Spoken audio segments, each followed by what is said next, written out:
আজ সকাল থেকে অ্যাকশন মোডে ইডি। সোনাবাপ্পুর জমি জালিয়াতি মামলায় ইডির অভিযান বিভিন্ন জায়গায়।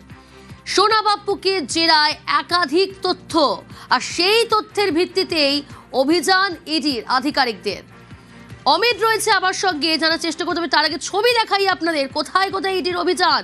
সোনাবাপ্পু মামলা ইডির অভিযান, সকাল থেকে অ্যাকশন মোডে ED. Park street, Chakraberia, Kasba, সকাল থেকেই সেখানে ইডি অভিযান শুরু করেছে।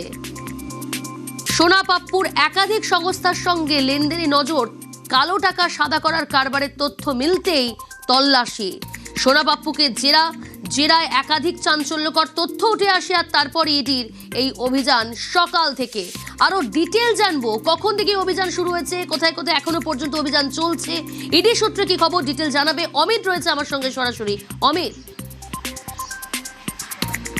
দেখো, জমি কেলেঙ্কারি মামলাতে আজকে 9টি জায়গাতে একযোগে তল্লাশি অভিযান চালানো হচ্ছে ইডির তরফে। সোনাবাপ্পু, জয়কাম দাস, শান্তনু সিনহা বিশ্বাস, এই নামগুলো আগেই উঠে এসেছিল। এই মুহূর্তে আমি দাঁড়িয়ে রয়েছি কসবা থানা এলাকায়। সেখানে আমি সরাসরি ক্যামেরা পার্সনকে বলবো এই বাড়িটি দেখাতে। এই বাড়িটি হচ্ছে শান্তনু সিনহা বিশ্বাসের অত্যন্ত ঘনিষ্ঠ কলকাতা পুলিশের সাব ইন্সপেক্টর রুহুল আমিন আলী শাহের। এই বাড়িতে সকাল 6টা নাগাদ পৌঁছে গিয়েছেন ইডি কর্তারা, এবং এখানে অভিযান চালানো হচ্ছে।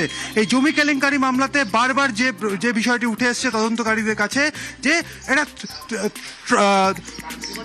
কলকাতা পুলিশকে কাজে লাগিয়ে বা পুলিশের প্রভাবকে কাজে লাগিয়ে ল্যান্ড গ্র্যাবিং বা জমি দখল হয়েছে এবং সেখানে বেআইনি নির্মাণ হয়েছে। শান্তনু সিনহা বিশ্বাস, যিনি অত্যন্ত ঘনিষ্ঠ জয়কামদার এবং সোনাবাপ্পুর, এবং শান্তনু বিশ্বাসের সঙ্গে তাদের ঘনিষ্ঠতা থাকার কারণে, এবং শান্তনু সিনহা বিশ্বাস পুলিশ ওয়েলফেয়ারের মেম্বার, এবং একই সঙ্গে কালীঘাট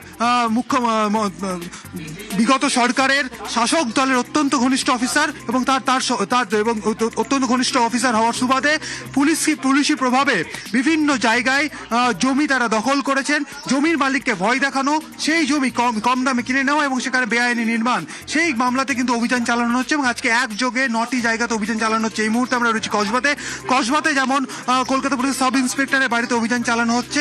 একই সঙ্গে পার্ক স্ট্রিটে একটি হোটেলে অভিযান চালানো হচ্ছে, কারণ সেখানে যেটা উঠে আসে ইডি সূত্র থেকে, যে বিভিন্ন জায়গাতে বিভিন্ন কোম্পানি বা বিভিন্ন অ্যাকাউন্টে কিন্তু অর্থলগ্নি হয়েছিল।